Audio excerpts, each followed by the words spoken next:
నీకోసం ఒక మంచి అప్డేట్ తీసుకొచ్చా. విజయ్ దేవరకొండకి ఇటు రాక చాలా కాలం అయిపోయింది. గీతా గోవిందం, అర్జున్ రెడ్డి మూవీస్ ఎన్నో రికార్డులు బద్దలు కొట్టింది. తర్వాత చాలా మూవీస్ వచ్చాయి కానీ అవి అంతగా సక్సెస్ కాలేదు. ఈ లైగర్ సినిమా అయితే పూరి జగన్నాథ్ నిర్మాతగా అలాగే డైరెక్టర్ గా చాలా వరకు బ్యాండ్ పడింది అనుకోవచ్చు. మనీ అయితే ఇప్పుడు విజయ్ దేవరకొండ తీస్తున్న మూవీ కింగ్డమ్ మూవీ టీజర్ అయితే ఓకే అనిపించింది. మిలిటరీ పరంగా హిట్ చేసుకుని మూవీని తెరకెక్కిస్తున్నారు అనుకోవచ్చు. టీజర్ ఒకసారి మనం కరెక్ట్గా చూస్తే రాజకీయంగా పేదవాళ్ళు అలాగే డబ్బు మనీ ఇటు అన్ని చుట్టూ తిరిగిద్ది అనుకోవచ్చు. ఈ మూవీ స్టోరీ కూడా 10వ తారీఖు ఒక సాంగ్ అయితే వచ్చింది. తమ్ముడు అన్నగా ఒక సాంగ్ అయితే ఇడిచిపెట్టారు అనుకోవచ్చు. ఆ సాంగ్ కి మంచి రెస్పాన్స్ వచ్చింది.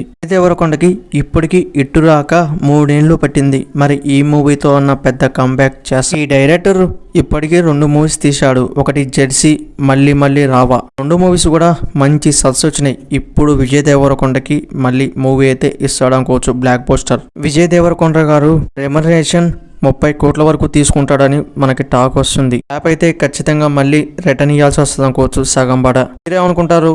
అనక అంత ఇయ్యొచ్చా మనీ? ఇది కింద కామెంట్లో రాయండి. మన ఛానల్ ఒక లైక్, సబ్స్క్రైబ్ చేయండి. Please support me.